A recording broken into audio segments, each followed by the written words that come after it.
part of his entourage, so to speak. And that's why I was there. And I was just permitted to be there. How did you feel when you saw this and saw what was taking place? Well, I was quite overwhelmed and awed.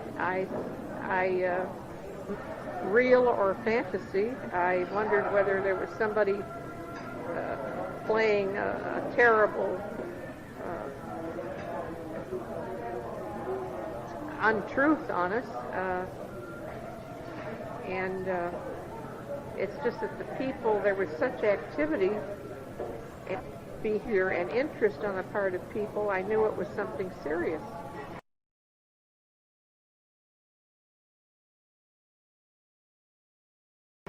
But otherwise, you'd think you were almost in part of some science fiction portrayal. I mean, you know, some set or something. Did you have a security classification at that point in time, or they just let you in without any kind of... We all had the security clearance. Was that immediately before you went there, or had you had one when you were working with the science? I had one when I was working with Einstein. And that security clearance was respected. The only reason we could go. Is that security active, or did they deactivate it after? Oh, it was immediately deactivated. In the other experiences you've had, the other work you've done, did you ever have any other kinds of security clearances? I've never had a necessity since to have a security clearance. No. I had a paper passed by the government on the ultimate structure of matter and National Academy of Science, but I have had no security clearance. Do you remember what they called that clearance that you had? Did they name it for you? I don't even recall that except A5. I'd have to look that up. I don't know whether I even have a note on that. The program that you're working on with Einstein, was it funded by the government or was it a university grant?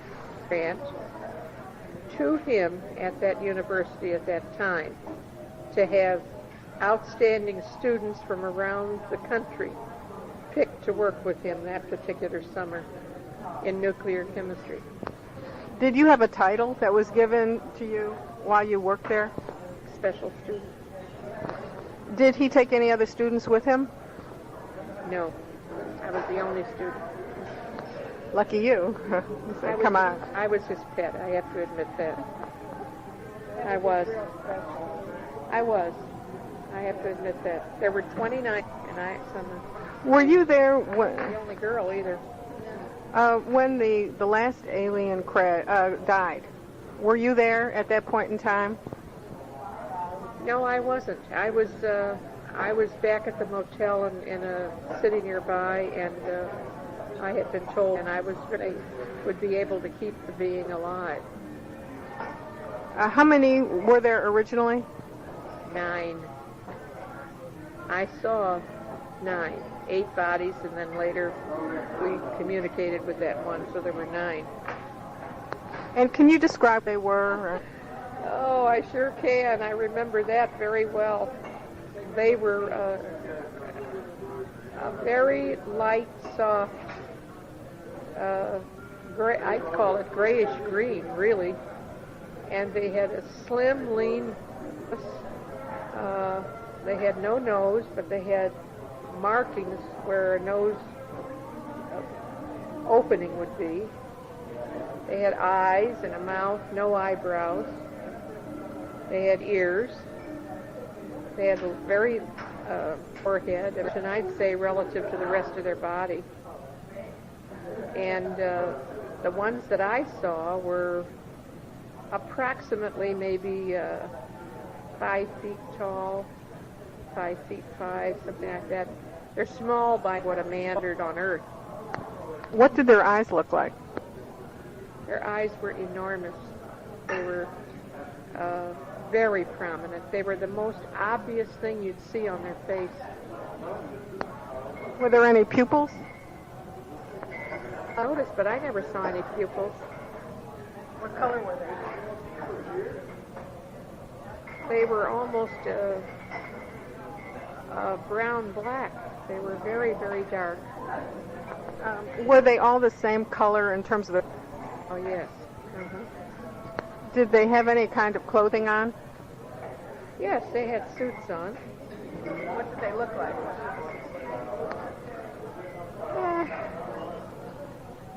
Very much toward like what we call suits. The only thing was, though, that I didn't recognize the fabric. It didn't look like any fabric that I would know as a chemist, or even today that I would recognize. Were there any kind of fasteners?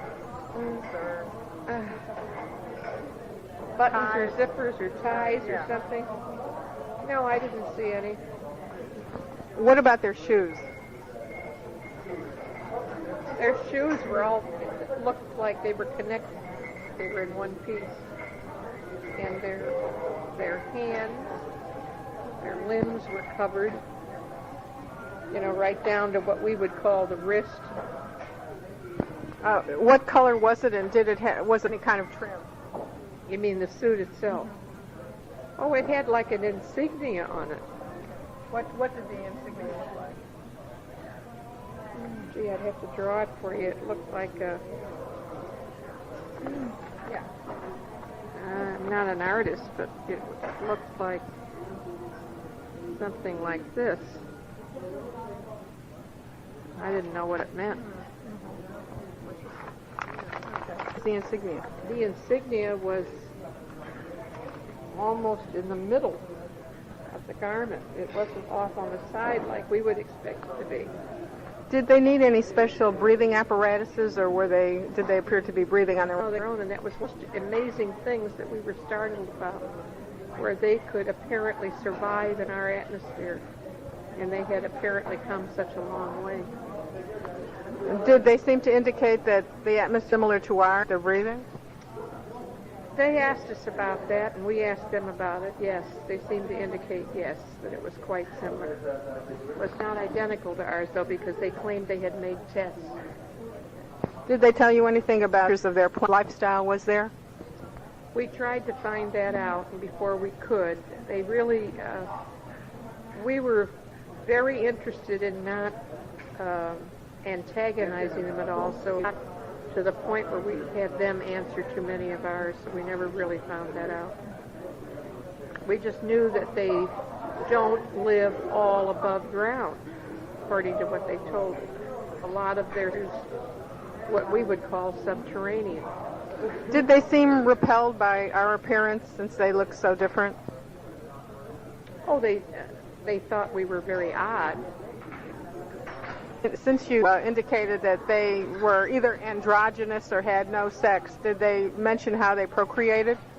That was another thing which we asked them about, and we couldn't pin down either, but no, they indicated that they had this like we have at all.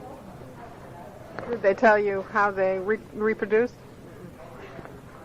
Did they refuse, or they just, nobody probed them? No, really that. So they really were kind of limited in what they felt was appropriate to tell you? I would say so, yes. I would say they were very careful what they revealed.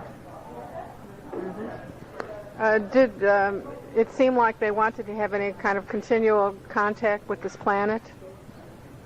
Very definitely, yes. However, they had already almost discounted this as a desirable place to come.